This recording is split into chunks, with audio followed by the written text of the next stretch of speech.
2016년도 정리 한번 해보겠습니다. 자, 첫 번째로는 여신심사 선진화 가이드라인. 그죠? 뭐, 얘기 많이 들어보셨을 거예요. 한 10가지 정도 키워드로 해갖고 이제 언론 기사에 있는 것들 뽑아서 제가 정리를 해봤는데, 자, 2월 달부터 수도권을 시작으로 주택담보대출의 비거치식 분할 상환. 이제 포인트는 이겁니다. 내용은 다 읽어보실 필요는 없는 거고, 비거치식 분할 상환. 거치를 안 한다는 거죠. 이자만 납부하는 걸 없애고, 처음부터 원리금 분할 상환, 원금까지 나눠 갚는 방식을 원칙으로 해서 가겠다라는 겁니다. 요거는 일시적으로 나오진 않은 것 같아요. 요거는 내년 시장이 어떻게 변모를 하든 간에 앞으로에는 가계부채를 줄이기 위해서 원리금까지 같이 갚아나가는 구조를 원칙으로 하는 겁니다. 네.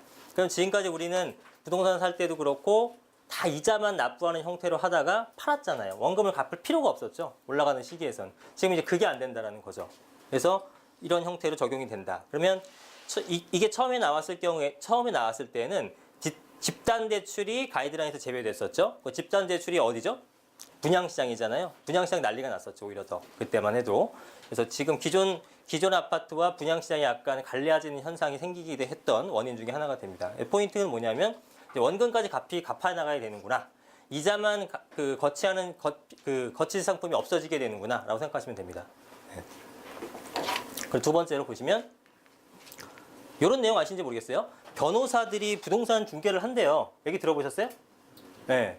변호사들이 부동산 중개를 하는데 어떤 내용이었냐면, 자, 공인중개사 자격증이 없는 변호사가 부동산이라는 명칭이 들어간 홈페이지를 만들어서 중개 서비스를 시작하자 어벽 다툼 논란이 일어났다. 그러니까 당연히 중개업계는 고유 영역을 변호사가 침범한 것으로 보고 강력하게 반발했고, 여기에 국토부가 대법원 판례를 근거로 들어서 개인 공인중개사가 아닌 자가 부동산 명칭을 사용하는 경우에는 공인중개사법 위법 소지가 많다고 해서 공인중개업계 손을 들었죠. 이게 사실은 맞거든요.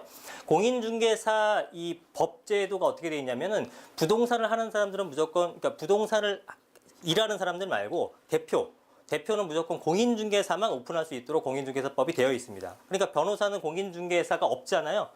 변호사분들 중에 설마 공인중개사 따셨겠어요? 그죠? 그분들 바쁜데. 그러니까 안 땄는데 하겠다라는 거죠. 근데 변호사 그 법조계에 계신 분들은 변호사를 따게 되면 세무 업무를 전부 다 할 수 있습니다. 세무사 그 자격증을 안 따고도 세무 업무를 전부 다 볼 수 있어요. 이렇게 몇 가지를 더 상위에 있는 개념으로 보고 할 수 있는 업무들이 있습니다. 그게 이제 부동산도 포함되느냐 안 되느냐 여부가 이제 따져보는 거죠. 근데 현재로서는 공인중개사법이 침범된 걸로 본다. 법률적 판단은 그렇다라고 보고 국토부는 일단은 공인중개사 그 법 위반이 될 소지가 있기 때문에 인정을 안 해줬는데, 국민참여재판으로 했을 때는 어떻게 됐냐면은 1심 재판에서 공인중개사법 위반 혐의에 대해서 무죄 판결이 이뤄졌다. 그러니까 변호사가 해도 된다는 얘기죠. 뭐냐면 국민참여재판, 그러니까 국민들은 변호사가 부동산 했으면 좋겠다라는 거예요. 그렇죠? 여러분들 더 좋은 서비스 받으면 좋을 거 아니에요?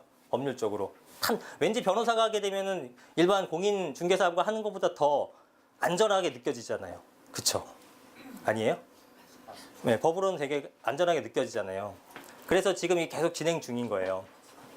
예전부터 나왔었던 내용인데 최근에도 좀 불거졌던 내용이고, 그래서 저는 개인적으로는 부동산을 좀 했으면 좋겠습니다. 변호사들이.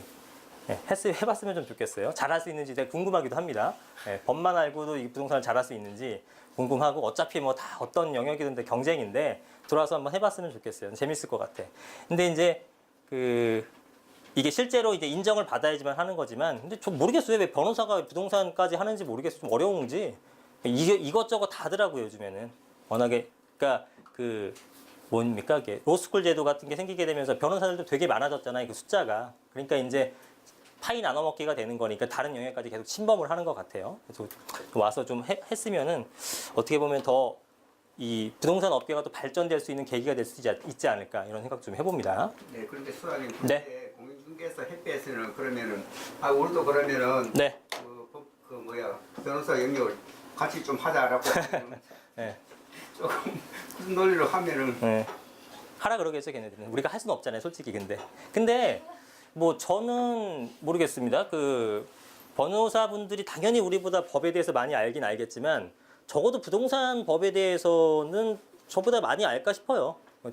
그런 법에 대해서. 민법 같은 것들이 훨씬 더 많이 알겠지만, 중개법이라든가 아니면 세법이라든가 이런 법에 대해서는 공인중개사 분들도 금방 많이 잘 아시거든요. 그러니까 제가 봤을 때는 쓸데없어요. 그 변호사가 들어와서 굉장히 좀 복잡하게 일을 만들 것 같아요. 왜냐면 여기 계신 되게 한 4, 50분 정도 계시는 것 같은데 그 뭐 투자자든 실거주자든 부동산 거래 한두 번 이상씩은 무조건 해보셨을 겁니다. 중개사고 나신 분들 있으세요? 중개사고 났다. 문제 생겼었다. 있으세요? 없으세요? 없죠. 한 분도 없죠. 없어요. 그런 일 거의 일어나지 않습니다. 괜히 뭐 들어와갖고 되게 지금 위험한 부동산 시장인 것처럼 얘기하는데 실제로 중개거래 사고 거의 안 나요. 거의 안 나고 나더라 하더라도 공인중개사 제도에 의해서 공인중개사 협회에서 먼저 여러분들한테 보상을 해줍니다. 그리고 나서 공인중개사 책임 소재는 공인중개사한테 구상권을 청구하는 형태예요. 그러니까 전혀 걱정할 게 없습니다. 왜 하는지 모르겠어요. 지금 돈이 없나 봐요. 변호사들도. 자, 세 번째, 대구나 경북 아파트 값이 하락세로 전환했다. 대구 같은 경우가 재작년 2013년서부터는 되게 많이 올랐었던 곳 중에 한 곳입니다. 근데 지금 완전히 하락세로 바뀌었죠.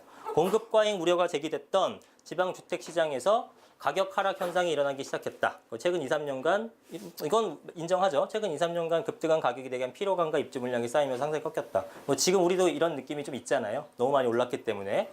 근데 대구 같은 경우는 2015년 그러니까 그 2015년도 거래가액으로 보게 되면 한 9월 달 정도까지는 올랐어요. 10월 달서부터 거래량이 떨어지기 시작하더니 그 다음부터 가격이 안 오르고 좀 떨어졌던 현상이 생겼는데 2016년 들어서는 전국에서 가장 큰 하락폭을 나타낸 것이 대구입니다. 대구 외에도 경북이나 충남, 충북, 경남 등도 마이너스 변동이 기록했다. 경남 같은 경우가 부산이 어딘가요? 부산이 어디 있어요? 경남이잖아요. 부산 많이 올랐죠. 근데 경남이 마이너스 변동률을 기록했대요. 그죠? 부산 많이 오른 거 알고 계세요? 부산이 많이 올랐는데 왜 이게 마이너스 변동률을 기록했냐면 다음 그게 있어요. 자, 네 번째. 조선 해운업 불황. 이 뭐 기사에서 많이 보셨죠? 내용들은 구조조정 많이 됐잖아요. 이게 주로 어디 있죠? 경남 쪽에 있습니다. 거제나 통영, 울산 이런 쪽에 구조조정으로 되는 바람에 당연히 부동산도 찬바람을 맞을 수밖에 없죠. 그래서 이들 지역이 조선 해운업이 호황이던 시절에는 아파트 분양 불패를 자랑하던 곳이었지만 다 이 사람들이 샀던 거니까 사실상. 근데 없어지니까 투자 수요뿐만이 아니라 실거주자도 없어지는 거죠. 뭐. 거기 있을 이유가 없잖아요, 더 이상. 그래서 이제 그쪽에 아파트 가격이 약세를 보였고 거제의 경우에는 미분양 물량도 많이 증가한 거죠. 그러니까 이제 직장, 그 주변의 업무지구 있는 것과 없는 것의 차이가 확연하게 드러나는 그런 현상인 거죠. 여러분들 부동산 투자할 때 뭐 역세권 아파트를 투자해라, 뭐 해라 얘기 나오잖아요. 요즘에 가장 중요한 게 뭐냐면 회사와의 거리입니다. 직주 근접성. 그걸로 통해서 가격이 굉장히 편차가 큽니다.